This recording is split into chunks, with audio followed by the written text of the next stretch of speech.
Muy buenas. Hoy vamos a meternos de lleno con un tema que es, sin duda, pilar fundamental en patología veterinaria, la hemorragia.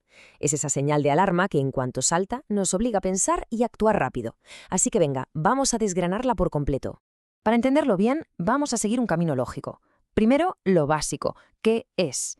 Luego, ¿cómo ocurre? Después nos pondremos en modo detective para ver por qué pasa. Aprenderemos a describir lo que vemos con precisión y al final juntaremos todas las piezas para ver qué tan grave es la situación. Vamos allá. Bueno, pues como hemos dicho, empecemos por el principio de todo. ¿A qué llamamos exactamente hemorragia? La definición es así de sencilla. La sangre, que debería estar circulando tranquilamente por su circuito, se ha salido. Está donde no toca, sea en un tejido, en una cavidad o fuera del cuerpo. Eso, así de simple, es una hemorragia. Y ojo, porque aquí está el quid de la cuestión. No es un tema menor. Es una de las situaciones más críticas que nos podemos encontrar. Como bien dice la cita, esto no es algo que nos dé tiempo para pensar. Puede desestabilizar a un animal en minutos. Por eso es tan importante que lo dominemos. De acuerdo, ya sabemos qué es. La sangre se ha salido. La siguiente pregunta que nos tenemos que hacer es, vale, pero ¿cómo? ¿Por dónde se ha abierto la brecha en el sistema? Fijaos, porque esto es muy interesante. No todas las fugas son iguales. Por un lado tenemos la rexis, la más evidente. Imaginaos una tubería que revienta, ¡pum!, un agujero y la sangre sale a chorro. Pero luego está la diapédesis, que es mucho más sigilosa. La pared del vaso sigue ahí, aparentemente intacta, pero se vuelve porosa y los glóbulos rojos se van colando uno a uno. Dos mecanismos muy diferentes. Y ahora sí llegamos al porqué. Saber el cómo nos da pistas, pero la clave para tratar al paciente y saber qué esperar está en encontrar la causa original. Aquí es donde empieza el trabajo de investigación de verdad.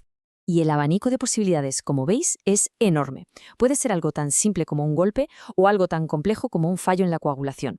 Vamos a ver un poco por encima cada uno de estos grandes grupos. Empezamos por la causa más fácil de imaginar, un traumatismo. Un corte, un golpe fuerte, una cirugía, cualquier cosa que rompa físicamente un vaso sanguíneo va a causar una hemorragia. Es la causa más directa y muchas veces la más evidente. Pero aquí la cosa se pone más seria. Hay patógenos que son verdaderos especialistas en atacar los vasos sanguíneos. Ciertos virus, como el de la peste porcina, o toxinas de bacterias como la salmonela, van directamente a por el revestimiento de los vasos, el endotelio, lo debilitan desde dentro y provocan fugas por todas partes. Y los parásitos, por supuesto, tienen sus propias estrategias. Algunos, como los estróngilos, debilitan las paredes de las arterias hasta que se forman aneurismas que pueden reventar.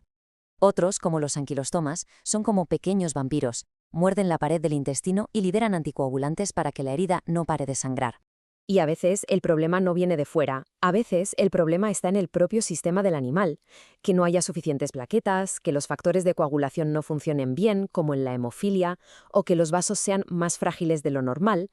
Todo esto hace que cualquier pequeño golpe se convierta en una hemorragia seria. Y precisamente por eso, entender todas estas causas, desde el trauma más simple hasta el fallo de coagulación más complejo, es la base de la patología general. Es el cimiento sobre el que se construye todo el diagnóstico. Muy bien, ya sabemos las posibles causas. Ahora toca aprender a describir lo que vemos. Y en nuestra profesión, hablar con propiedad y usar los términos correctos no es un capricho, es fundamental para que todos nos entendamos.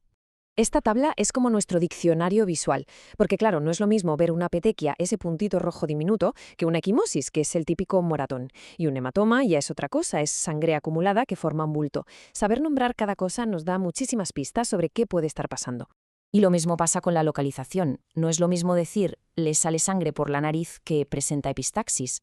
O saber diferenciar una hematémesis, que es vomitar sangre fresca, de una melena, que es cuando esa sangre ya ha sido digerida y salen las heces.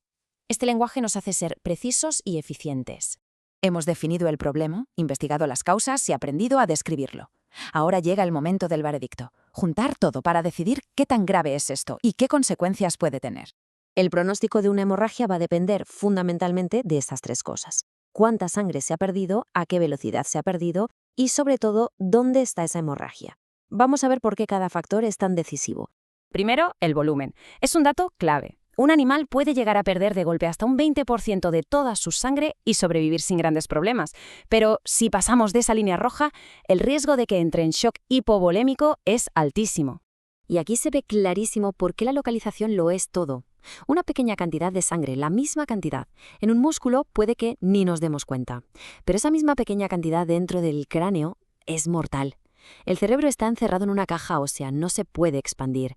Cualquier cosa que ocupe espacio, como la sangre, aumenta la presión y las consecuencias son devastadoras. Y para terminar, un detalle de patología que es fascinante. La sangre que se queda en los tejidos no se evapora, claro. Los macrófagos, que son las células de limpieza del cuerpo, acuden, se comen los glóbulos rojos y guardan el hierro en forma de un pigmento llamado hemosiderina. Esa hemosiderina es como una cicatriz, la huella que nos dice aquí hubo una hemorragia, y la podemos ver al microscopio con tinciones especiales. Así que, si nos tenemos que quedar con una idea, es esta. Una hemorragia nunca es solo sangre que sale, es la punta del iceberg. Es una señal que nos grita que algo va mal, y nuestro trabajo es descifrar ese mensaje para poder salvar al paciente. Y cerramos con esta pregunta, que en el fondo resume toda la práctica clínica. No se trata solo de encontrar la causa, sino de anticipar y entender la consecuencia. En esa conexión está la clave de todo. Muchas gracias.